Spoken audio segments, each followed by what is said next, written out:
A crash on Highway 285 earlier this month has left a 21-year-old motorcyclist fighting for his life. It happened in Sheridan near the River Point Parkway earlier this month. Thanks for joining us. I'm Kim Christensen. I'm Tom Green. Sheridan police say the driver involved left the scene, so now officers are looking for that person. And 9 News reporter Jaleesa Irizarry spoke to the family of the victim as he lays in a coma.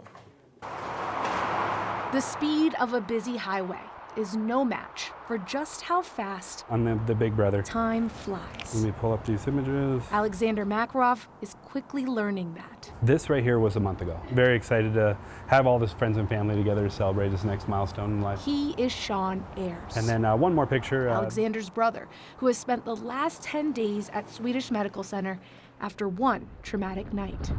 From witnesses that stopped, they said that another vehicle merged in his lane and Sean tried to correct to not get hit by the car and lost control of his motorcycle. They think that he hit a pole. They took off. I can't imagine anybody who could leave somebody on the side of the road like that. Sheridan police say they are looking for the driver involved. The crash happened on August 16th on Highway 285 near the River Point Parkway, an area that usually has a few drivers on the road. Alexander is grateful it did that night. There was a doctor that was leaving his shift that actually stopped after the accident and helped perform CPR until the ambulance got there, and we don't know where we would have been if he didn't stop. Alexander says Sean was badly hurt. He says doctors had to remove a portion of Sean's skull to reduce the swelling, and he still hasn't woken up. At this point, we just don't know what quality of life he will have after he awakens. Alexander says not knowing who else was involved is what keeps him up. He hopes that quickly changes. Turn yourself in and just let's get this chapter over, and hopefully everybody heals and we can move on with our lives. Sheridan police say this case is a high priority for them. If anyone witnessed the incident or has any information about the driver involved, they're encouraged to reach out to Sheridan police. Reporting in the studio, Jaleesa Irizarry, 9 News. It's interesting to think of that as an investigation, but it's really a story about Sean and then those people pulling for him. Yeah, his family has been by his bedside around the clock. They actually live pretty far away from Denver. They have not left since he was admitted into the hospital. Hope for the best. All right. Thank you, Jaleesa. Let's take a live look outside on your Monday afternoon. We've got a lot of filtered sunlight is what I would call it, Tom. I mean, you know, cloudy, but then the sun and then a little cloudy again. Yeah, or just like cloudy. Okay. I like Kim, more eloquent. Or Kim, as you and I like to say, a perfect Argyle sock day. It is, that too. Thank you. Tom, well done today, sir. I have 2 of them. You're looking sharp, too. It's going to be, well, sock season before you know it, right? I mean, there is a preview of fall coming later this week where we've got some cool temperatures coming in. And in the high country, yeah, those temperatures are really going to start to drop overnight. We had snow in Lake Tahoe, and that system is coming toward Colorado, but not today. We had filtered sunshine, as Kim likes to say that. I love that so much. Enough sunshine, and we got into the mid and upper 80s, but a beautiful Monday. And today is our really best chance at seeing any beneficial moisture this week because a whole pattern shift about to take place. 85 in Denver. The average high this time of year is about 87, 88, so we're just kind of right in there. But there are some pretty good thunderstorms coming into southeastern Colorado. And this is kind of the area we're watching here, along with a second wave off to the west of us. The storm movement is from the southwest toward the northeast, so isolated showers are still possible in Denver yet tonight. But this is ahead of a warmer, drier weather trend and a calmer period of weather. It's been a little crazy the last few weeks. Today, all the crazy weather's in southeastern Colorado, Trinidad to Lamar. Nothing severe, but there's a line of storms coming out of Gunnison toward Colorado Springs. Watching those, and maybe a little bit of moisture coming into Greeley and downtown Denver. Not seeing that yet, but I'm saying there is a chance. So all the heavy weather, southeastern Colorado, a lot of thunder, lightning, and heavy rain. Nothing severe so far. Let's hope that continues. The severe threat remains east of Denver for tonight. Coming up, another check of the radar. And again, that temperature trend. I mentioned cooler weather coming. We'll talk all about the timing and the impact coming up. Kathy, it has now been 3 years since 10 people were killed in the shooting at a King Soopers in Boulder. Today, the trial for the man responsible finally began. Now, the first step is jury selection. That began with summonses going out to some 375 people, but it will continue until a total of 1,500 people have been pooled. From there, the jury will eventually be whittled down to 12.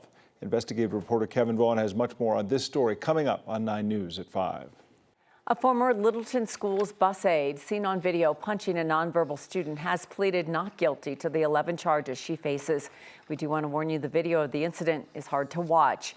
Kiara Jones was caught on video March 18th, accused of not only abusing the student while working as an aide, but several other students. This is the court hearings she's been a part of.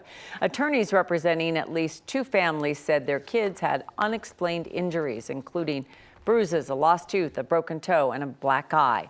Today, Jones pleaded not guilty to all of the 9 counts of assault and 2 counts of child abuse. The trial has been set for early next year. The Arapahoe County Sheriff's Office says 1 person died after being struck by a car this morning. It happened in Centennial near Holly and Arapahoe just before 11. As it stands, it is still unclear exactly what did happen, but deputies say the crash did also take place in a construction zone. The investigation forced a road closure along northbound Holly Street. Those lanes did open up around 1 o'clock this afternoon. The daughter of a former MLB player is missing, and police in Austin, Texas think she may be in Colorado. 29-year-old Brianna Swindell was last seen last Thursday in Spicewood, Texas, about 35 miles northwest of Austin. She was with her ex-boyfriend. Swindell is the daughter of former MLB pitcher Greg Swindell. Police say her car, a 2022 Kia Carnival, may have been seen near Colorado Springs and Denver. It has a Texas license plate, VFS 7528. And if you see that car, call police. Police say that Swindell is 5 feet 10 inches tall. She has brown hair, brown eyes, and has tattoos on both arms. Anyone with information and know anything about her whereabouts is asked to call 911. Officials are investigating what started a fire at a storage facility overnight in Boulder. Crews first got the call at around 1 a.m. They say as many as 14 units at the facility on Arapahoe Avenue were affected, but luckily no one was hurt. Arapahoe Avenue did have to be shut down for several hours this morning while crews were cleaning up after the fire. And Larimer County officials say a deadly fire in Fort Collins that happened earlier this month was accidental. After more than a week of investigating, Poudre Fire now just saying an electrical thermal overload started the blaze on August 16th. That left 1 man dead, 79-year-old Eugene Schwartz. The Larimer County Coroner's Office says it will determine the exact cause of death once they get toxicology tests back. Concerns around the health of first responders are increasing, especially within fire departments. Today, Aurora Fire Rescue will use newly awarded federal funding to protect those who serve. 9 News reporter Janelle Finch shares more about the potential dangers firefighters face after their job is done. After a day's work, firefighters should prioritize fueling up for the next job. But a balanced diet can't cure what can't be seen. If you look at all the causes of line-of-duty deaths, it accounts for 66% of those line-of-duty deaths. Health experts say cancer is killing firefighters more than anything else on the line of duty.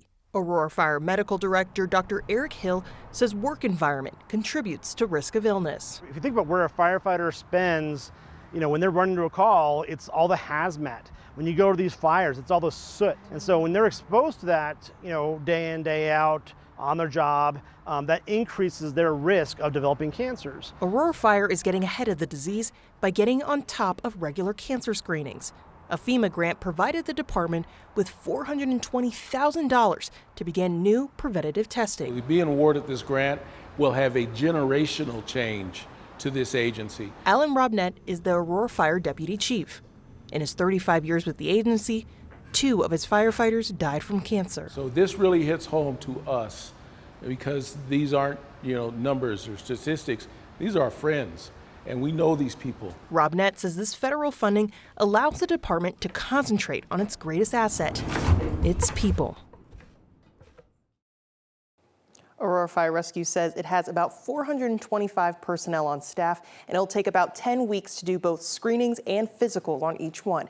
The department says those screenings will start next spring. In the studio, Janelle Finch, 9 News. Cause that I know our Corey Rose has talked about and done a lot with all the time. But Janelle, when you think about it, they're a family as firefighters, so that screening together, that might make a big difference. They all feel empowered when they get those screenings. Right, it definitely is going to make a big impact on the department. I know they're happy about it. Yeah, good for them. Well, they hope they stay healthy. Thank you.